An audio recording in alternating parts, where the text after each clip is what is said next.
అది ఆగస్టు 6, 2011 సాయంత్రం 6 గంటలు. లండన్ వీధులన్నీ జనాలతో కిక్కిరిసిపోయి ఉన్నాయి. ఇంతలోనే కొన్ని గుంపులు ఎక్కడి నుంచి వచ్చాయో తెలియదు కానీ పెద్ద ఎత్తున విధ్వంసం సృష్టించాయి. షాపుల్లో చొరబడి లూటీ చేశాయి. అందిన కాడికి దోచుకున్నాయి.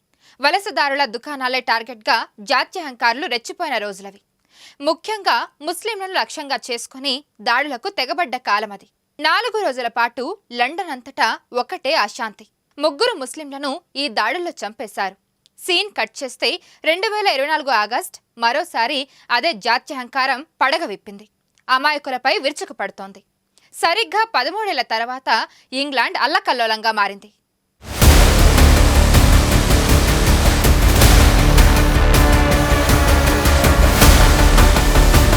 2024 జూలై 29న ఇంగ్లాండ్ సౌత్ పోర్ట్లో జరిగిన ఒక డాన్స్ ప్రోగ్రాంలో 3 చిన్నారులను 17 ఏళ్ల అక్సెల్ చంపేశాడు.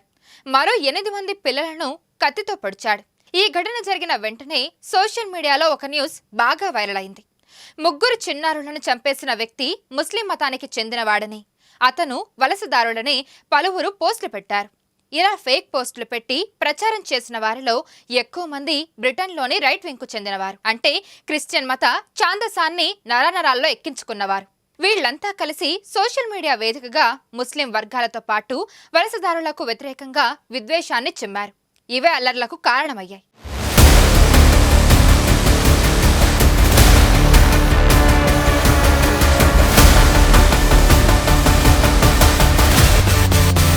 నిజానికి చిన్నారులను చంపేసిన అక్సెల్ ముస్లిం వలసదారుడు కాదు. అతను కార్డిఫ్లో పుట్టి పెరిగిన క్రిస్టియన్. అతనికి ఇస్లాం మతానికి ఎలాంటి సంబంధం లేదు. అయితే సోషల్ మీడియాలో జరిగిన ఫేక్ ప్రచారం సౌత్ పోర్ట్లో హింసాత్మక ఘటనలకు కారణమైంది. ముస్లిం వ్యతిరేక నిరసనలకు దారితీసింది. స్థానిక మసీదుపై దాడికి ఉసుగొలిపింది. ఈ ఘటన తర్వాత సౌత్ పోర్ట్ నుంచి బ్రిటన్లోని మిగిలిన ప్రాంతాలకు అల్లర్లు వ్యాపించాయి.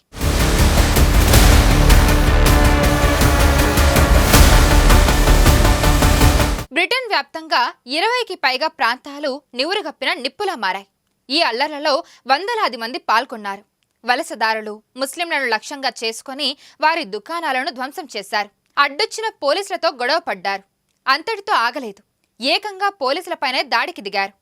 ఈ ఘర్షణలో 50 మందికి పైగా పోలీసులు గాయపడ్డారు. అటు పోలీస్ వ్యాన్లను సైతం జాత్యహంకారులు నిప్పు పెట్టారు.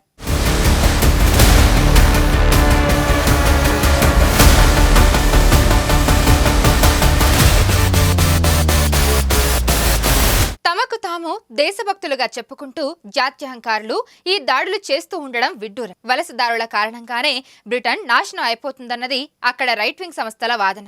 బ్రిటన్ పరిపాలనలో వలసదారుల జోక్యం పెరిగిందని ఎప్పటి నుంచో ఈ గ్రూప్స్ వాదిస్తున్నాయి. నిన్న మొన్నటి వరకు భారతీయ మూలాలున్న రిషి సునాక్ ఆ కింగ్డమ్ కు ప్రధానిగా ఉండడాన్ని వారు సహించలేకపోయారు కూడా.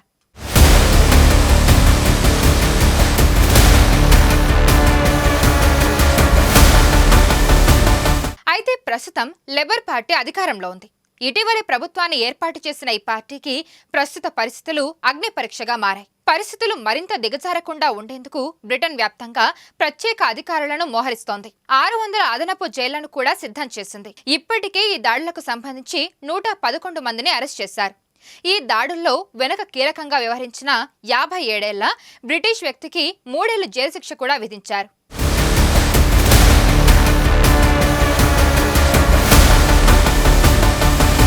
అటు ప్రధాని స్టార్మర్ ఎప్పటికప్పుడు పరిస్థితులు నిశితంగా గమనిస్తున్నారు. ఫేస్బుక్ తో పాటు ఇతర సోషల్ మీడియా ప్లాట్ఫామ్స్ లో జాతి విద్వేషాన్ని రెచ్చగొడుతున్న వారిపై కొరడా జులిపించేందుకు స్టార్మర్ ప్రభుత్వం రెడీ అయింది. Tick talk, meta, Google, Twitter లో ప్రతినిధులతో ఇప్పటికే లేబర్ పార్టీ సభ్యులు సమావేశమయ్యారు.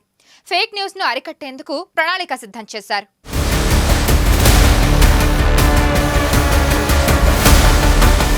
మరిన్ని వీడియోస్ కోసం ఛానల్ ని సబ్స్క్రైబ్ చేయండి. లేటెస్ట్ అప్డేట్స్ కోసం వాట్సాప్ ఛానల్ ని ఫాలో చేయండి. అండ్ లింక్ డిస్క్రిప్షన్ లో ఉంది.